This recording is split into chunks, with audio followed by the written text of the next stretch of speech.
ദൂരയാത്ര കഴിഞ്ഞ് ക്ഷീണിച്ച് വന്നല്ലേ ജോണി. ഇച്ചിരി ഇവിടെ കോഴിയിറച്ചിങ് ഇടന്ന് പറഞ്ഞാ ഇല്ലെങ്കിൽ പിന്നെ നാണക്കേടാ. ഇച്ചായൻ ഒന്നിങ്ങ് വന്നേ. എന്നെയാന്നോ? അല്ല, ജോണിച്ചായൻ വിളിക്കുന്നു, എന്നതോ പറയാനുണ്ടെന്ന്. രഹസ്യം വന്നോടി. അങ്ങനെയൊന്നുമില്ല.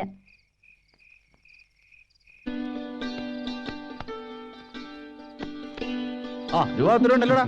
അപ്പച്ചനോട് പറഞ്ഞ് ജോണിച്ചായൻ വാങ്ങിച്ചോണ്ട് വന്നതാ. എന്നാത്തിനാ? എത്ര നാളെങ്ങനെ വാടി വെട്ടി കഴിഞ്ഞ് സ്വന്തമായിട്ടൊരു വീടൊക്കെ വെക്കണ്ടായോ? ആ അതുള്ളതാ. ഇതിപ്പോ 50,000 ഉണ്ട്. ഇതിന് പാതി കാശ് ജോണിച്ചായന്റെയാ. ആന്നോ? ജോണിക്കുട്ടിയുടെ ബേക്കറി ഇപ്പൊ നല്ല ലാഭത്തിലാന്നല്ലയോടാ. അങ്ങനെയൊന്നുമില്ല, എന്നാലും കുഴപ്പമില്ല. ഇവരിവിടെ കാശില്ലാതെ കിടന്ന് പെടാപ്പാട് പെടുകയായിരുന്നു. നല്ല സമയത്താണ് നീ കാശോട്ട് വന്നത്. നാളെ കാലത്ത് തന്നെ ഇച്ചാനും മടങ്ങി പോണോന്ന്. അതെന്നാ ഇടപാടാടാവുകയെ.